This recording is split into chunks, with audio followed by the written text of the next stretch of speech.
Terima kasih Anda masih bersama kami di Tamu VIP. Masih bersama dengan narasumber saya yaitu Bapak Haji Basmin Matayang selaku Bupati Kabupaten Luwu. Nah Pak, tadi sempat break dulu. Ya, kita melanjutkan perbincangan kita mengenai visi misi dari seorang kepala daerah di Kabupaten Luwu ini seperti apa sih Pak? Jadi visi kami di pemerintah Kabupaten Luwu itu Luwu yang lebih maju, sejahtera, mandiri, dan bernuansa religius. Oke baik. Nah bisa diceritakan sedikit Pak. Kita ini penasaran sebelum Bapak menjadi seorang kepala daerah, memimpin banyak sekali masyarakat di luar sana tentunya tidaklah mudah, ada banyak proses yang harus dilalui. Prosesnya itu seperti apa? Dan kita mau tahu sebelum Bapak menjabat sebagai kepala daerah, Bapak itu pernah sebagai apa sih Pak? Saya banyak pekerjaan deh. Oke. Ya pekerjaan yang kasar-kasar, pekerjaan yang halus, semua kita pernah lalui. Perjuangan hidup itu perjuangan. Oke. Ya. Oke, dulu Bapak dulunya sebagai seorang guru ya Pak ya, pernah dosen juga ya Pak ya? Saya pernah jadi guru, Oke. ya pernah jadi dosen. Oke, nah guru apa sih Pak yang ini dari SMP, guru SMP atau SMA atau seperti apa? SMP, guru SMA, itu guru PPKN. Oke, guru PPKN ya Pak ya. Pernah jadi dosen juga Pak? Ya, Itu di universitas swasta atau negeri Pak? di swasta. Oke, dan sekarang beralih menjadi seorang kepala daerah karena mungkin dari karakter Bapak yang banyak masyarakat sangat menambahkan seorang sosok pemimpin yang tidak hanya religius tapi juga mempunyai keyakinan untuk memajukan Kabupaten Luwu menjadi lebih baik. Nah Pak, dari sebagai kepala daerah pasti tentunya banyak sekali proses yang Bapak tanamkan kepada para SKPD di luar sana. Itu seperti apa sih Pak? Jadi SKPD itu yang pertama yang harus melekat dari Bupati adalah quality control Oke, kualitas. terhadap kinerja mereka. Dalam rangka mencapai tujuan pemerintahan, maka quality control itu harus melekat kepada SKPD. Oke. Itu yang harus dilakukan. Oke, nah terkait itu Pak, adakah agenda atau rutinitas yang harus diperhatikan oleh seluruh jajaran instansi? Mungkin ada suasana atau sentuhan yang menjadi pembeda dari setiap hari selama mereka bekerja ini Pak? Mulai dari pakaian, kostum yang harus dikenakan, karena ini kan bernuansa religius seperti itu Pak. Ya, jadi dalam kaitan dengan tata cara berpakaian, ya tentu yang pertama harus rapi. Harus rapi deh. Nah, kemudian kita hari Senin Selasa itu pakai baju keki. Ya. Terus hari Rabu dengan Kamis itu pakai baju putih biru celana. Dan hari Senin, hari Kamis, hari Jumat, maksud saya hari Jumat itu pakai sarung budaya Mak Bida. Oke. Ya, terus pakai baju batik dan kopiah. Jadi standby untuk melaksanakan sholat Jumat bagi yang Muslim. Oke. Muslim menyesuaikan. Oke, berarti hari Jumat ini sangat spesial sekali ya Pak ya, karena menggunakan sarung, peci, dan juga baju yang baju batik ya Pak ya. Nah itu penerapan itu sudah dilakukan sejak kapan Pak? Sejak saya 3 minggu melaksanakan tugas. Oke, berarti memang ada nuansa religius untuk menyentuh para masyarakat di luar sana ya Pak ya. Nah, rutinitas selain hari Jumat itu ada agenda apa saja sih Pak? Kita ada agenda malam Jumat kita adakan pengajian.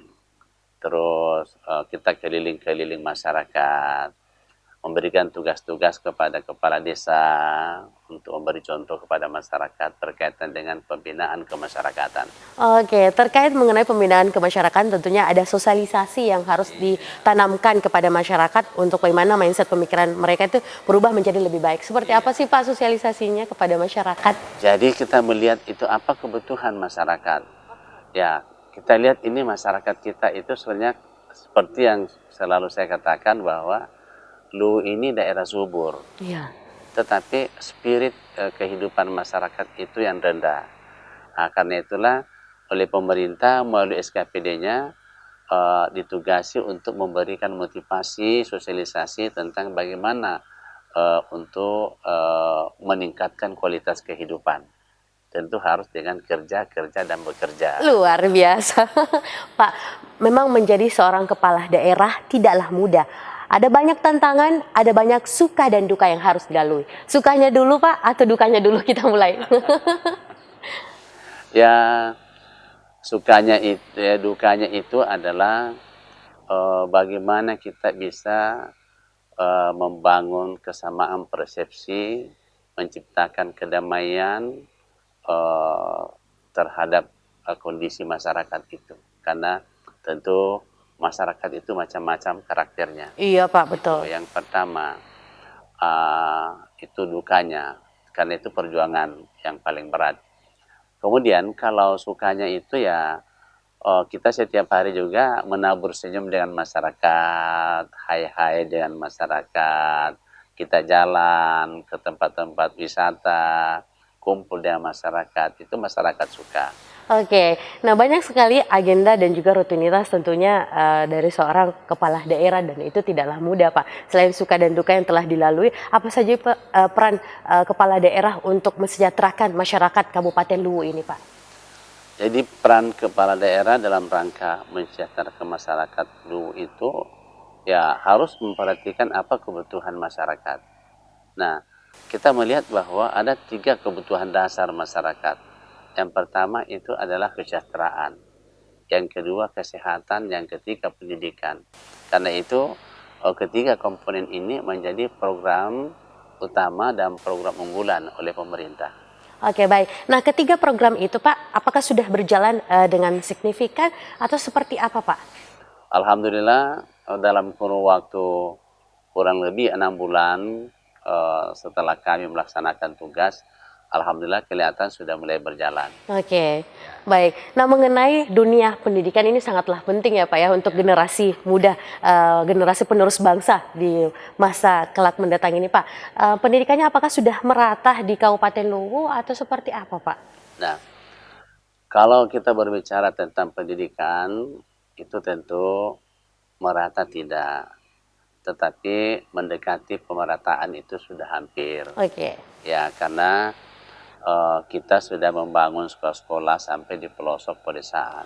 Oke. Tetapi tantangannya adalah infrastruktur. Oke. Ya, Nah, mengenai tantangan infrastruktur, tentunya harus ada banyak pembenahan yang harus dilakukan oleh kepala daerah. Ini PR tersendiri untuk kepala daerah. Ini seperti apa sih Pak dalam proses tahapan dalam membangun sebuah infrastruktur untuk menunjang kebutuhan masyarakat? ya. Jadi alhamdulillah